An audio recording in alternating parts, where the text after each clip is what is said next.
Hola, my second grade readers. Welcome back to another online mini lesson on fluency. All right, let's go ahead and get started. Readers, can you believe it? I've missed you since our last time together. All right, did you notice how I used two different voices? When I wanted to tell you something, I used my excited voice. And when I shared how I was feeling, I used my sweet, kind voice, and you felt really relaxed and happy. So I'm telling you this because readers need to study the way that authors want us to use our tone of voice when reading a text. So last week we studied those quotation marks, right? And that was to understand how the author wants us to read when a character is speaking. So today you'll study other ways that authors let readers know how to read a text. All right, let's go ahead and get started. So I want to teach you that to be able to read a book, even in your head, and that means silently, and to make it sound right, you have to consider what it's about. So if you're telling your best friend bad news, your voice will sound different than if you're telling your friend about winning first place in a contest. I bet you would sound really excited there. All right, so when you know what the text is about, you can show that with your voice. So let's go ahead and give that a try. So go ahead and read this word right here. Think about how you read that. What did the intonation in your voice sound like and mean? So intonation is how you read that word. Did you read it as no, no, no?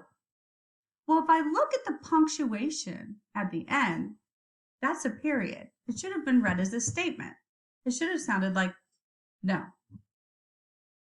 So, when you were younger, reading meant figuring out words on the page and just saying them. Now that you're older, not only are you figuring out the words and how to say them, but you're figuring out how the words should be sounded out in actions, interactions, moods, and gestures that bring that story to life. So let's go ahead and I'm going to read this passage to you.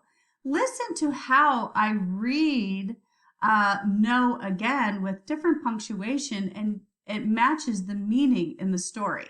Okay, here we go. My dad got my brother and me tickets to a fancy circus. My brother wasn't excited. He said, I don't think I'm going to go. My dad looked at him in the eyes and said, no? Really? My brother looked unsure. He seemed to consider going to the circus after all. Then he shook his head and said, So, do you see how what was happening in the text, it helped me to figure out how to read it this time using that punctuation with meaning? I actually changed the intonation in my voice when I used the word no to match the uncertainty that the dad was feeling in the story. So can you try it now and see if your voice would sound the same? All right, go ahead and pause and try it now. All right, well, welcome back. Now, let's go ahead with the story.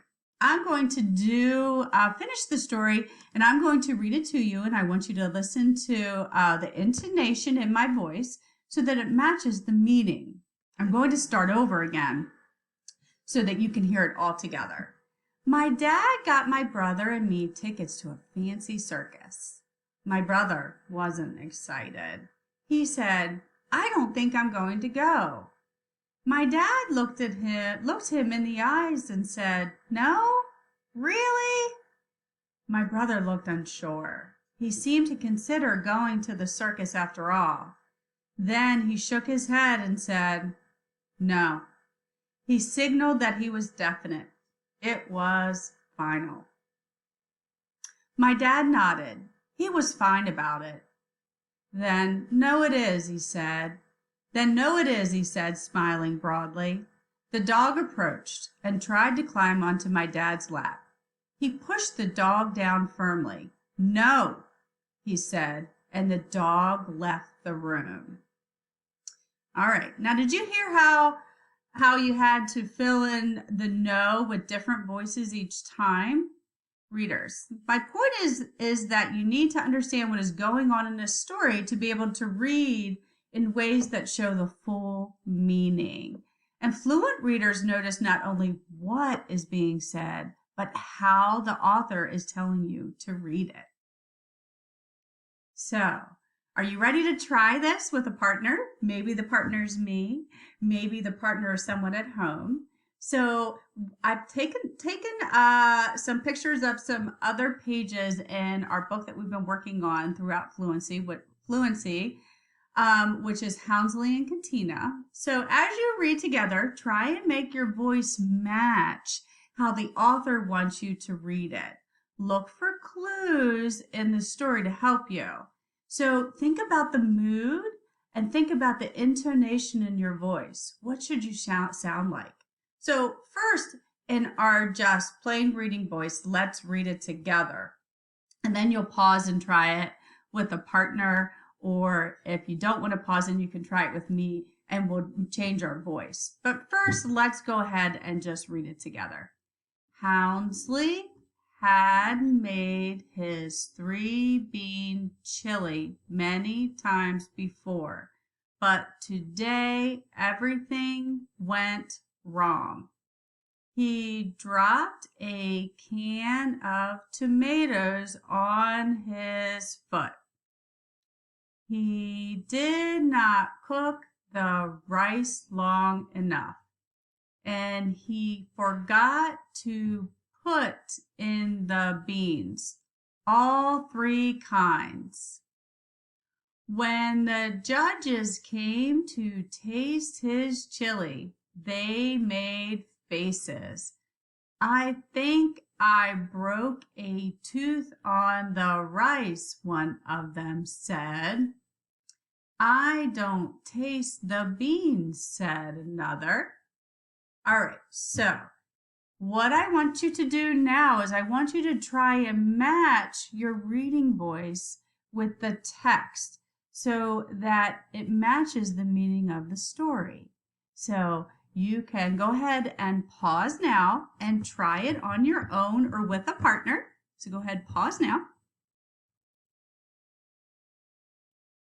All right, now that you're back, let's go ahead and try it once more together and make sure that our tone in our voice, that intonation, matches the mood in the story. Houndsley had made his 3-bean chili many times before, but today everything went wrong. He dropped a can of tomatoes on his foot. He did not cook the rice long enough, and he forgot to put in the beans, all 3 kinds. When the judges came to taste his chili, they made faces. I think I broke a tooth on the rice, one of them said. I don't taste the beans, said another. My friends, did your voice sound similar to the way that I made my voice match the meaning in the text? If not, pause and try again. All right, now that you've paused and tried it again, if you needed to, let's go ahead and continue on. So as you go off today, let's remember what we're learning from research scientists to help you improve and make your reading more fluent. So, making your reading more fluent. Reread aloud and in your head. Scoop words into longer phrases. Last week we worked on talk like the characters. And this week, make your voice match the mood. So, your work as readers isn't just to read. No! It's to improve your reading by trying to make it sound even better, even when you are reading silently in your mind. You may want to think to yourself and read, does my voice sound like what the story is trying to show? Does my voice match the mood? Okay, as you continue to work on through the lesson, make sure when you read your folktale today that you make sure that voice and the tone matches what the text is trying to tell you. Happy reading, my friends!